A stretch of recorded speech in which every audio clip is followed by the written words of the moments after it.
Hello दोस्तों, नमस्कार। आज हम लोग सीखेंगे हाइवा का मेजरमेंट कैसे किया जाता है। किसी हाइवा में स्टोन चिप्स या सोन सैंड कुछ भी है तो उसका मेजरमेंट कैसे करेंगे। जैसे हम लोग एक डायग्राम बना लिए हैं, आपको जस्ट समझाने के लिए एक डायग्राम हम लोग बना लिए हैं। ये साइड व्यू है हाइवा का और ये बैक साइड व्यू है। साइड से हम देखेंगे तो कुछ इस टाइप का दिखेगा और बैक साइड से देखेंगे तो कुछ इस टाइप का दिखेगा।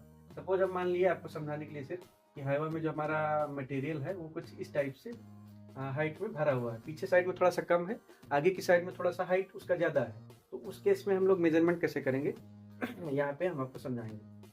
अब हाइवा में क्या होता है कि आगे वाली जो साइड होती है वो टेपर्ड रहती है। ये वाली साइड जो है टेपर्ड रहती है और ये जो बैक साइड रहती है ये वर्टिकल रहती है। ये हाइवा के केस में होता है। नॉर्मल जो ट्रक रहते हैं उसमें क्या रहता है, बैक साइड और फ्रंट साइड दोनों वर्टिकल ही रहते हैं, लेकिन हाइवा के केस में आगे वाला टेपर हो जाता है। तो इसके लिए हम लोग क्या करेंगे, लंबाई को 2 बार मेजरमेंट करेंगे। एक तो ऊपर में ले लेंगे और एक बॉटम में मेजरमेंट करेंगे लंबाई का। अब यहाँ पे हम लोग मान लिए जैसे हमारा ऊपर वाला जो मेजरमेंट है वो L1 है। L1 हमारा मान लिए कि 17 फीट 6 इंच है। ये मेजरमेंट सिर्फ हम आपको समझाने के लिए बता रहे हैं। तो जरूरी नहीं कि 17 फीट 6 इंच लंबा होता है ट्रक, बड़ा भी हो सकता है छोटा भी हो सकता है।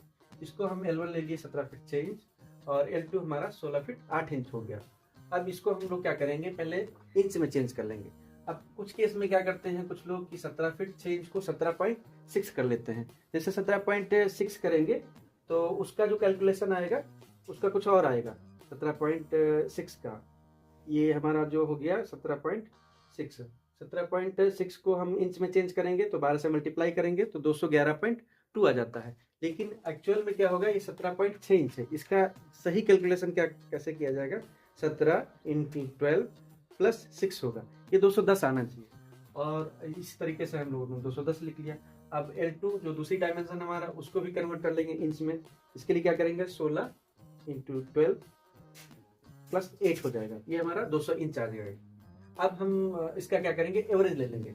दोनों डायमेंशन का एवरेज ले लेंगे। L1 हमारा क्या हो जाएगा, L1 plus L2 divided by 2 हो जाएगा। तो 200 और प्लस 210, 210 प्लस 200 डिवाइडेड बाई 2 हमारा आ गया 205। 205 हमारी लंबाई जो है एवरेज में 205 इंच आ गई। इसी तरीके से विड्थ हम लोग ले लेंगे। विड्थ हम मान लिए कि 7 फीट 8 इंच है।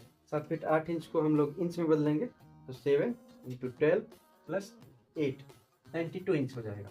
हमारा विड्थ जो है 92 इंच हो गया। इसी तरीके से हम लोग हाइट ले लेंगे। अब हाइट के केस में क्या होगा कि हमारा जो लेंथ है वो काफ़ी ज़्यादा है, इसलिए हम हाइट जो है 3 जगह से ले उठाएंगे। 4 जगह से भी कर सकते हैं लेकिन मेनली हम 3 जगह से ही लेंगे। फिर उसका क्या करेंगे, हम लोग एवरेज निकाल लेंगे। जैसे हमारा पीछे में हाइट कम है, फिर उसके बाद में यहाँ थोड़ा सा और ज़्यादा हो गया और आगे की साइड में हाइट बहुत ज़्यादा हो गई।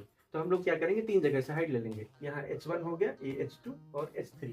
हम लोग मान लिए कि H1 हमारा 4 फीट 6 इंच है। तो 4 फीट 6 इंच को हम लोग इंच में बदल लेंगे तो 4 इंटू 12 प्लस 6 54 हो जाएगा, 54 इंच हो गया। इसी तरीके से H2 हम कैलकुलेट कर लेंगे, 4 इंटू 12 प्लस 2 50 इंच हो गया। इसी तरीके से H3 हो जाएगा हमारा, तीसरी जो हाइट होगी उसके लिए क्या करेंगे, 3 इंटू 12 प्लस 7 43 इंच हो गया। अब इसका क्या करेंगे, हम हाइट का भी एवरेज ले लेंगे। जैसे लंबाई का लिए थे, H इक्वल टू हो जाएगा H1 plus H2 plus H3। 54 plus 50 plus 43, 54 plus 50 plus 43 और उसको डिवाइड कर देंगे 3 से, क्योंकि एवरेज निकालने के लिए जितनी हमारी डायमेंशन होती है उतने से ही डिवाइड कर देंगे। ये हमारा जाएगा 49 इंच। तो हमारा हाइट हो गया 49 इंच। अब हम क्या करेंगे, इसका वॉल्यूम निकालने के लिए तीनों डायमेंशन जो हमारी आ गई है उसको हम मल्टीप्लाई कर देंगे। जैसे यहाँ पे वॉल्यूम हमारा हो जाएगा L into W into H.